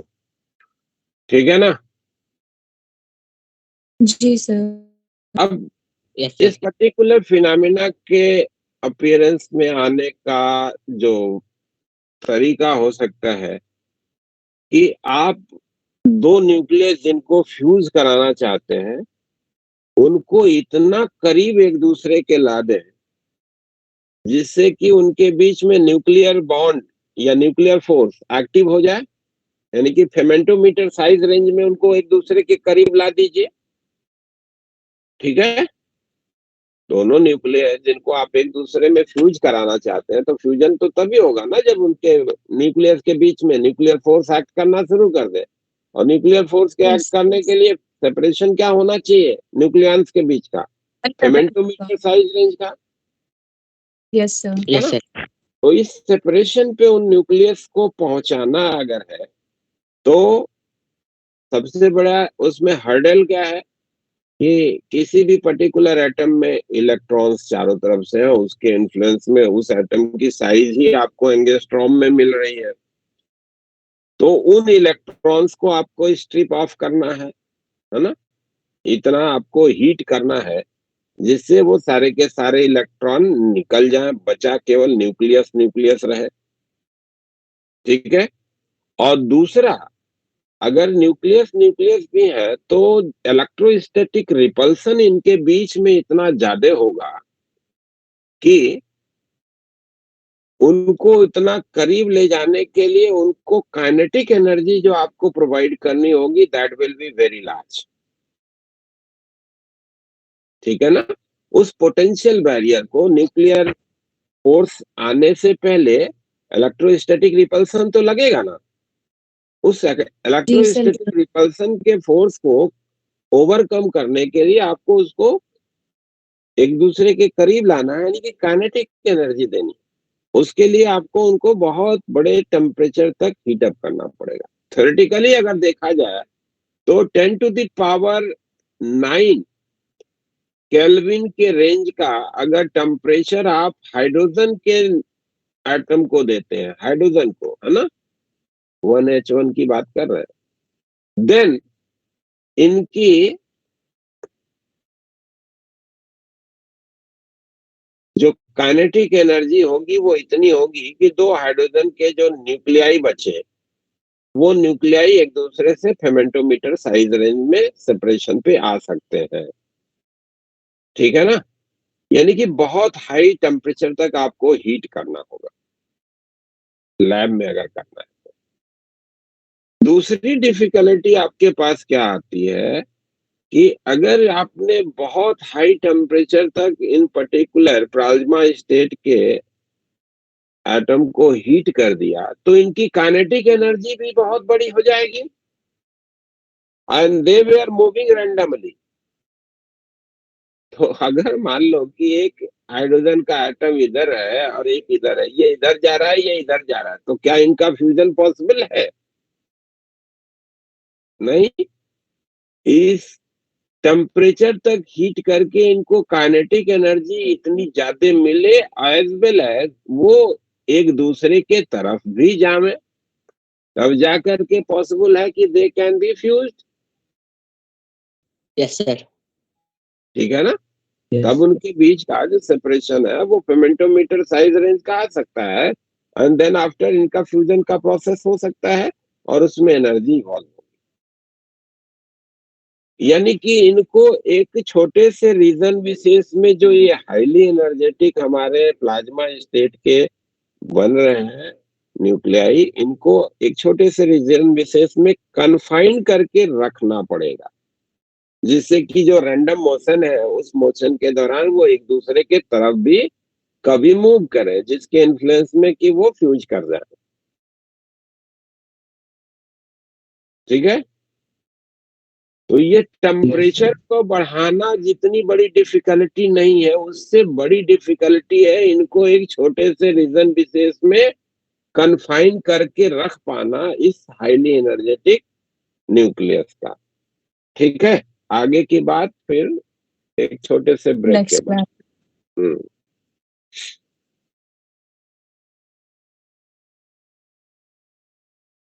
दूसरे वाले उससे आइएगा आप लोग लिंक से।